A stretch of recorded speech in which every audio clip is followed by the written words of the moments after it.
العالمین والصلاة والسلام علی سید المرسلین وعلی آلہ وصحبہ اجمعین اما بعد فاعوذ باللہ من الشیطان الرجیم بسم اللہ الرحمن الرحیم ان اللہ وملائکتہ یصلون علی النبی یا ایھا الذین آمنوا صلوا علیہ وسلموا تسلیما اللہم صل علی سیدنا مولانا محمد وعلی آلہ وصحبہ وبارک وسلم۔ مشکوٰۃ شریف کا درس چل رہا ہے اور اس میں آپ نے باب الایمان بالقدر کا پورا بیان 3 فصلیں تھیں وہ آپ نے مکمل سماعت کر لی۔ آج نیا باب شروع ہوتا ہے، باب اثبات عذاب القبر۔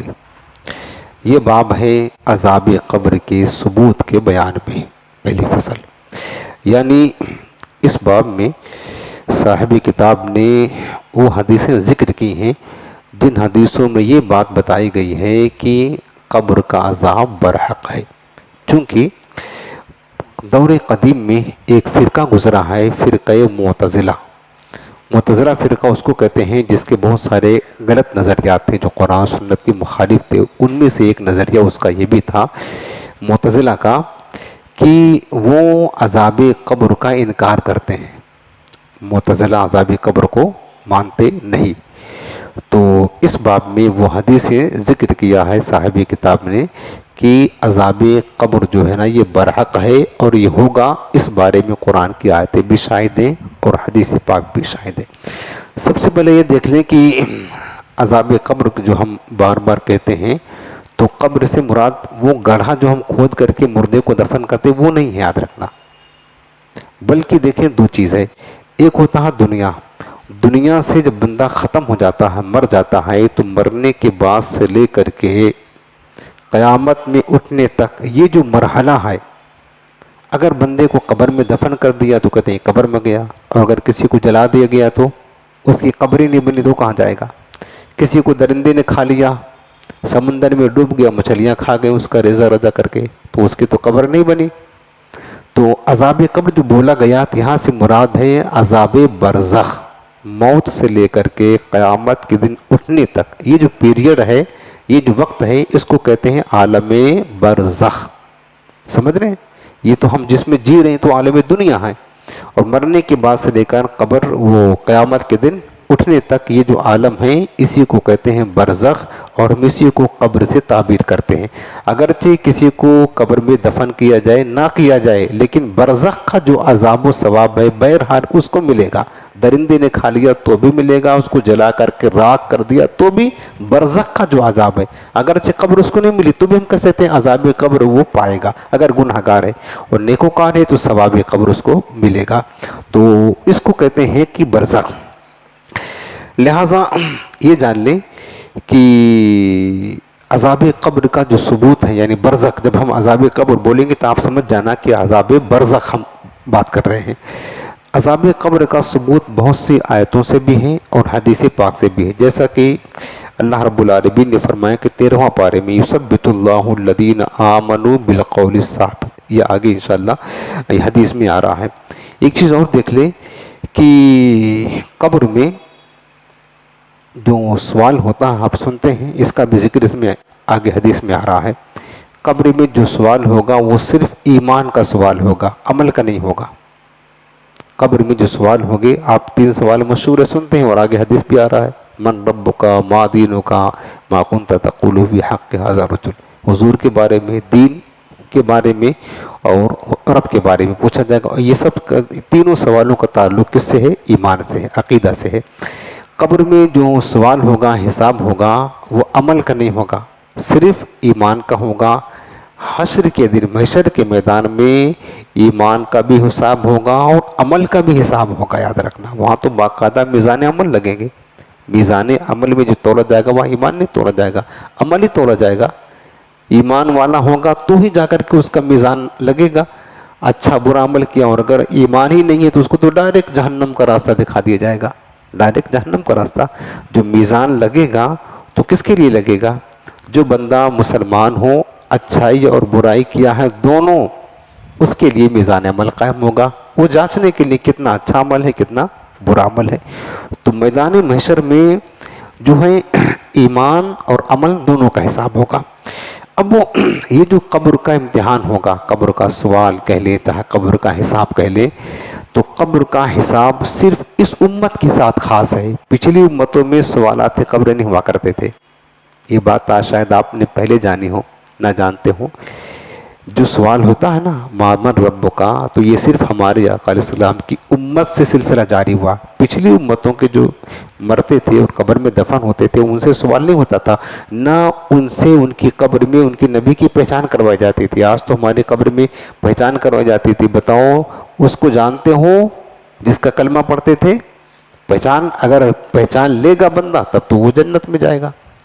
لیکن پچھلی امتوں میں کیا ہوتا تھا، مردے کو دفن کر دیا، سوالات قبر نہیں تھے۔ اب اللہ تعالیٰ کو پتا ہے کہ کون بندہ جنت کا حقدار ہے، کون دوزخ کا، نیکوکار ہے، گنہگار کون ہے، وہی حساب سے اس کو قبر میں جزا اور سزا ملتی تھی، سوالات نہیں ہوتے تھے۔ سوالات قبر اس امت کے ساتھ خاص ہے تاکہ سوالات قبر جو ہے نا کر کے بندہ ہمارے نبی کو پہچان لے تو وہ جنت کا حقدار بنے گا، نہیں پہچانے گا تو پھر وہ سیدھے جہنم کا حقدار بنے گا۔ علماء نے لکھا ہے کہ حساب قبروں 8 یعنی قبر کے جو سوالات ہوتے ہیں ان کو حساب قبر کہتے ہیں۔ 8 لوگوں سے نہیں ہوتا ہے، نبی سے، شہید سے، جہاد کی تیاری کرنے والا، طاعون میں مرنے والا، طاعون میں صبر کرنے والا، چھوٹے نابالغ بچے جو فوت ہو جاتے ہیں ان سے بھی سوالات نہیں ہوتے۔ اسی طرح جمعہ کے دن یا جمعہ کی رات مرنے والا، اس سے بھی قبر کے سوالات اور حساب نہیں ہوتا ہے۔ اسی طرح ہر رات سورہ ملک پڑھنے والا، روزانہ رات کو سورہ ملک پڑھے گا تو سوالات قبر نہیں ہوتے ہیں۔ مرض موت میں قل هو اللہ احد پوری سورۃ قل هو اللہ شریف پڑھنے والا، اسے بھی سوالات قبر نہیں ہوتے ہیں۔ حساب قبر اور ہے، عذاب قبر کچھ اور ہے۔ بعض لوگ حساب قبر میں کامیاب ہوں گے مگر بعض گناہوں کی وجہ سے عذاب میں مبتلا ہوں گے۔ دیکھیں ایک ہوتا سوال جس کو کہتے ہیں حساب قبر، قبر میں 3 سوال ہوں گے، اگر بندے نے تینوں سوال کا جواب دے دیا، اس کا ایمان اگر سلامت ہے تو ہی جواب دے پا گیا رہتا ہے، اگر ایمان کے ساتھ گیا ہے قبر میں ایمان بچا کر تو ہی جا کر کے تینوں سوالات کا جواب دے سکتا ہے، اس سے پہلے اگر ایمان کے ساتھ نہیں گیا دے نہیں سکے گا۔ اگر اس کے سوالات ہو گئے تو تینوں جواب دے دیا ہو تو اس کا مطلب کیا ہوگا کہ بندہ مومن ہے، ایمان کے امتحان میں کامیاب ہو گیا، لیکن عمل کا تو پوچھا نہیں جائے گا۔ لیکن وہ بندہ گناہگار بھی تھا، نافرمان بھی تھا، چغل خور بھی تھا، تو پھر اب اس کے لیے عذاب قبر اللہ چاہے تو ہو سکتا ہے، یاد رکھنا۔ ایسا نہیں کہ اگر مطلب سوالات میں پاس ہو گئے تو بس قبر کا عذاب ہٹا دیا جائے گا چاہے جتنا گناہگار ہو، ایسا نہیں ہے۔ اللہ چاہے تو اپنے رحمت سے معاف کر دے اور چاہے تو اللہ رب العالمین کیا کرے، اس کو عذاب میں مبتلا کر دے، جیسا کہ بہت سارے لوگ قبر میں جانے کے بعد عذاب قبر میں گرفتار ہوتے ہیں۔ خود بخاری شریف کی حدیث پاک ہے اور یہ حدیث آپ نے سنا ہوگا، میرے آقا علیہ السلام 2 قبروں کے قریب سے گزرے تو سرکار اسلام نے فرمایا، دیکھا اپنے نگاہ نبوت سے کہ دونوں قبروں میں عذاب ہو رہا ہے صاحب قبر کو، تو میرے آقا نے ایک تر شاخ اٹھائی، لکڑی گیلی، اور اس کو ٹکڑے کر کے آدھا ادھر رکھ دیا، پھر فرمایا میرے آقا نے کہ یہ تر شاخ جب تک تر رہے گی تسبیح پڑھے گی اور مسجد کے عذاب میں کمی ہوگی، تخفیف ہوگی۔ اس سے جو ہے نا ہم جو پھول وغیرہ قبر پر ڈالتے اس حدیث سے ثبوت ملتا ہے، یہ بخاری شریف کی روایت میں ہے۔ تو اب دیکھیں کہ جو میرے آقا نے یہ عمل کیا تو ظاہر سی بات ہے وہ بندے دونوں مومن تھے تو ہی کیا میرے آقا نے، اگر وہ کافر ہوتے تو پھر کیا مقصد تھا تر چیز رکھنے کا کہ ان کے عذاب میں کمی ہوئی، تو چونکہ کافر اگر گیا ہے تو اس کے عذاب میں تو کمی ہوگی ہی نہیں، اس کے عذاب میں کمی کا تو کوئی چانس ہی نہیں ہے، اور نہ میرے سرکار کافر کے عذاب میں کمی کروا سکتے ہیں، جو کہ اللہ اس کے رسول کہتے ہیں، یہ حتمی فیصلہ ہے۔ تو وہ بندے مومن تھے دونوں تو ہی جا کر کے سرکار نے رکھا، اور ایک شفقت فرمائی میرے آقا نے، فرمایا کہ ایک چور خوری کرتا تھا، ایک پیشاب کے چیٹوں سے نہیں بچا کرتے تھے، یہ بھی بتا دی میرے حضور نے اپنے علم غیب کی شان نبوت سے کہ دونوں عمل کیا کرتے تھے، عذاب کیوں ہو رہا ہے۔ تو اس سے کیا پتا چلا کہ اس حدیث سے بھی کہ قبر کا عذاب برحق ہے، اگرچہ بندہ سوالات میں پاس بھی ہو جائے اور اگر اس نے گناہ کیا ہے تو ہو سکتا ہے، ممکن ہے کہ اللہ تعالیٰ اس کو گناہ کی سزا دے، گرفتار کر دے، اور یہ بھی ممکن ہے کہ جو پیچھے وارثین ہیں اس نے چھوڑا ہے، اگر نیک عمل کر کے گیا ہے، جیسے کہ حدیث پاک میں ہے ایک بندہ مر جاتا ہے تو اس کے عمل کا سلسلہ منقطع ہو جاتا ہے، مگر 3 عمل ایسے ہیں نا جو قبر میں بھی اس کو فائدہ دیتے ہیں۔ الا من عمل صالح، صدقہ جاریہ فرمایا ایک، تو اگر صدقہ جاریہ کیا جائے اس کے لیے تو، دوسرا فرمایا کہ نیک اولاد چھوڑ کر گیا ہے، نیک اولاد نماز پڑھے گی ثواب اس کو ملے گا، قبر میں باپ کو ملے گا، نیکیاں کرے گی اس طرح، او علم ينتفع به، یا اس نے لوگوں کو علم سکھا دیا ہے اور لوگ عمل کر رہے ہیں، تو جو اس نے علم سکھایا ہے اور مر گیا اس کو قبر میں ثواب ملے گا، تو اللہ تعالیٰ اس کی برکت سے بھی اس کو معاف کر دے گا اگر گناہ گار ہوگا تو۔ اور پھر میرے آقا نے حدیث سے فرمایا ہے کہ امتی امت مرحومۃ، میری امت مرحومہ ہیں، قبر میں داخل ہوگی تو گناہوں کا بوجھ لے کر جائے گی، لیکن جس دن قبر سے نکلے گی تو ان کے ذمے کوئی گناہ نہ ہوگا۔ صحابہ نے تعجب کیا کہ حضور یہ کیسے ممکن ہے، قبر میں بندہ کوئی نیک عمل کر نہیں سکتا ہے؟ حضور نے فرمایا کہ ان کے بعد والے جو اس کے لیے نیکیاں بھیجتے رہتے ہیں تو ساری نیکیوں کی برکت سے اللہ گناہ معاف کر دیتا ہے، تو یہ بھی ممکن ہو سکتا ہے۔ بہرحال عذاب قبر تو ہے، ممکن ہے۔ اور بعض علماء نے کیا فرمایا کہ عذاب جو ہوگا قبر کا صرف جمعہ کی شب تک ہوگا، جمعہ آتے ہی اللہ تعالیٰ ختم کر دے گا مومن بندے کے لیے، اگر عذاب ہوا اس کے گناہوں کی وجہ سے تو جمعہ تک، جمعہ کے جب شب جیسے آئی وہ اللہ تعالیٰ سب گناہ اس کے معاف کر دے گا۔ اسی لیے بعد دفن سے شب جمعہ تک قبر پر تلاوت قرآن بھی کرائی جاتی ہے، اور حشر کے بعد بندوں کو جنت یا دوزخ میں داخل فرما کر، اچھا دیکھیں قبر میں جو ثواب قبر ہوگا، عذاب قبر ہوگا، یہ نہیں کہ قبر میں بندہ گیا تو جنت میں اس کو داخل کر دیا جائے گا، ایسا نہیں ہے۔ دیکھو جسمانی داخلہ جنت میں وہ تو قیامت کے بعد ہوگا، حساب قیامت کے بعد، اس سے نہیں۔ البتہ یہ ہے کہ آگے حدیث شریف میں آئے گا کہ قبر میں جنت کی نعمتیں ملیں گی، بلکہ میرے آقا کریم نے یہ فرمایا ہے کہ القبر روضۃ من ریاض الجنہ، قبر جو ہے نا جنت کے باغوں میں سے ایک باغ ہے، او حفرۃ من حفر النار، یا دوزخ کی گڑھوں میں سے ایک گڑھا ہوگا، دو ہی صورت ہے۔ ہم جس مردے کو قبر میں دفن کر کے آتے ہیں نا، یہ مت سمجھے کہ یہ وہ کیا کہتے ہیں کہ وہ گڑھا ہے قبر کی، وہ گڑھا نہیں رہتا، دو چیز ہو جاتی ہے۔ اگر وہ نیک ہے، بندے مومن ہیں، تو وہ جنت کا باغ بن جاتا ہے، وہ قبر نہیں رہتی ہے، پھر کیا بن جاتا ہے؟ جنت کا باغ۔ ہم دیکھتے ہیں کہ قبر ہے، وہ قبر نہیں رہتی ہے، اور باغ بہت بڑا، حد نگاہ تک کشادہ ہو جاتی ہے قبر۔ اور اگر وہ بندہ کافر ہے، فاسق بدکار ہے، تو پھر اس کی قبر جہنم کا گڑھا بن جاتا ہے، وہ قبر نہیں رہتی ہے، جہنم کا گڑھا بن جاتا ہے۔ تو بتایا کہ یہاں پر اس کو جہنم کا عذاب کا مزہ ملتا رہے گا قبر میں، اور نیکوکار ہے تو جنت کے ثواب کا بھی لطف وہ اٹھاتا رہے گا، لیکن جسمانی جو داخلہ ہوتا ہے وہ جسمانی داخلہ قبر میں نہیں ہوگا، جسمانی داخلہ قیامت کے بعد ہی جنت میں یا دوزخ میں کیا جائے گا، لیکن قبر میں بہرحال جنت یا دوزخ کی، جنت کی نعمتیں اس کو ملتی رہیں گی اگر نیکوکار ہے، اور بدکار کافر ہے تو جہنم کا عذاب کا مزہ بھی قبر میں اس کو پہنچایا جاتا رہے گا۔ اب یہ حدیث پاک ٹائم تو بھی بہت ہو گیا ہے، اس میں تو کوئی حدیث پڑھا نہیں ہم نے، آپ اگر کہیں تو ایک حدیث پڑھ دوں، ٹائم تو ہو گیا، پڑھ دوں ایک حدیث پڑھ دوں، چلیں پھر ایک حدیث سن لیں، جلدی پورا کر دیتا ہوں، چونکہ نیا باب شروع ہوا تھا، ہم نے کہا اس کی پہلے کچھ تفصیل آپ کو معلومات آپ دے دوں، پھر حدیث پاک شروع کروں۔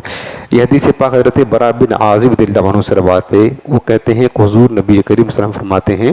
کہ المسلم اذا سئل فی القبر یشہد ان لا الہ الا اللہ وان محمد رسول اللہ صلی اللہ علیہ وسلم فذلک قولہ یثبت اللہ الذین آمنوا بالقول الثابت فی الحیاۃ الدنیا وفی الآخرہ۔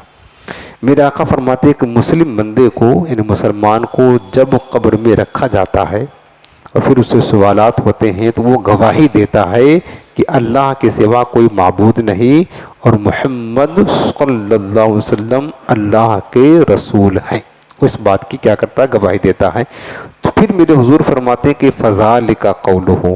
تو یہی معنی ہے اللہ تعالیٰ کے اس قول کا، اس فرمان کا، رب نے کیا فرمایا؟ یثبت اللہ الذین آمنوا بالقول الثابت، اللہ تعالیٰ ایمان والوں کو قول ثابت پر قائم رکھتا ہے۔ قول ثابت سے مراد کلمہ طیبہ ہے، یعنی اللہ تعالیٰ اپنے ایمان والے بندے کو کلمہ طیبہ پر قائم اور ثابت رکھتا ہے، دنیا میں بھی اور آخرت میں بھی، یعنی دنیا کی زندگی میں بھی اور آخرت میں بھی۔ علماء نے فرمایا ہے کہ قبر کے سوالات اتنے مشکل اور کٹھن ہوتے ہیں نا، جب تک اللہ تعالیٰ کا فضل شامل حال نہ ہو کوئی بندہ وہاں جواب نہیں دے سکتا۔ اللہ اپنے بندے کو، ایمان والوں کو ثابت رکھتا ہے تو ہی بندہ جا کر کے سوال کا جواب دے سکتا ہے، یہ معنی ہوا اس کا۔ اس کے بعد دنیا میں بھی اللہ تعالیٰ، دیکھیں ہمارا فتنوں کا اتنا دور ہے، ہر وقت شیطان ہمارا ایمان لوٹنے کے چکر میں، شیطان ایک تو شیطان جو جناتوں میں سے، دنیا کے شیطان جو گھوم رہے ہیں بدعقیدوں کے شکل میں، تو ہے، اور انٹرنیٹ کا پورا جال بچا ہے، گمراہیت کا جال، پورا جال۔ اگر ہمارا ایمان ایسے پر فتن دور میں نفس و شیطان کے بیچ میں رہ کر بچا ہے نا، خدا کی قسم یہ ہمارا کمال بالکل نہیں ہے، یہ صرف اور صرف میرے کریم رب کا کمال ہے کہ اللہ نے ہمیں ایمان پر ثابت قدمی عطا فرمائی، بس یہی اللہ نے فرمایا کہ اللہ تعالیٰ ایمان والوں کو ثابت رکھتا ہے، دنیا میں بھی اور آخرت کی زندگی میں بھی ثابت کرتا ہے۔ تو اللہ تعالیٰ کے یہی قول کا معنی ہے کہ جو بندہ وہاں پر قبر میں امتحان میں ثابت قدمی کے ساتھ جواب دیتا ہے، کلمہ شہادت کی گواہی دیتا ہے، جس کا مطلب یہ کہ اللہ تعالیٰ وہاں پر ثابت قدم رکھتا ہے تو ہی جا کر کے وہ کلمہ شہادت کی گواہی دیتا ہے، ورنہ پھر کوئی بندہ پھر وہاں اس کا جواب نہیں دے سکتا۔ وفی روایت عن نبی صلی اللہ علیہ وسلم قال، اور دوسری روایت میں ہے کہ حضور نے فرمایا یثبت اللہ الذین آمنوا بالقول الثابت نزلت فی عذاب القبر۔ حضور نے فرمایا کہ یہ آیت کریمہ یثبت اللہ الذین آمنوا، یہ آیت کریمہ عذاب قبر کے بارے میں نازل ہوئی۔ یقال لہو، اس بندے سے کہا جائے گا جو قبر میں گیا ہے، من ربک، تمہارا رب کون ہے؟ فیقول ربی اللہ، تو کہے گا میرا رب اللہ ہے، نبی جی محمد صلی اللہ علیہ وسلم، اور میرے نبی محمد مصطفیٰ صلی اللہ علیہ وسلم ہے۔ یہ حدیث بخاری اور مسلم شریف کی متفق علیہ روایت ہے جو آپ نے سنی۔ وقت زیادہ ہو گیا، آج اپنی بات یہیں پر ختم کرتا ہوں۔ آنے والی جو حدیث ہے نا وہ انشاءاللہ تھوڑا طویل بھی لیکن بہت ساری معلومات کا خزانہ ہے۔ آج اس دور میں جو اہل سنت پر بد مذہب اعتراض کرتے ہیں نا، حضور اسلام کی شان اقدس میں، حضور کے حاضر ناظر ہونے میں، حضور قبر میں سنتے ہیں کہ نہیں سنتے، جو کہتے ہیں حضور معاذ اللہ مر گئے، کچھ نہیں خبر نہیں ہے، ان سب کا جواب اس حدیث پاک جو آئندہ ہفتہ درس میں آئے گی بہت مدلل جواب ہے، اور بخاری مسلم کی متفق علیہ روایت ہے، اس لیے میں آپ کو آج بتا دے رہا ہوں۔ آئندہ ہفتہ بہت علم کا خزانہ ہے، آپ ضرور تشریف لائیے گا اور تھوڑا محنت کریں تاکہ دعوت کا بھی کام کرتے رہیں، دوستوں کو دعوت دیتے رہیں تاکہ زیادہ سے زیادہ قرآن و حدیث کا فیض امت تک پہنچے۔ اللہ تعالی ہم سب کو عمل کی توفیق عطا فرمائے۔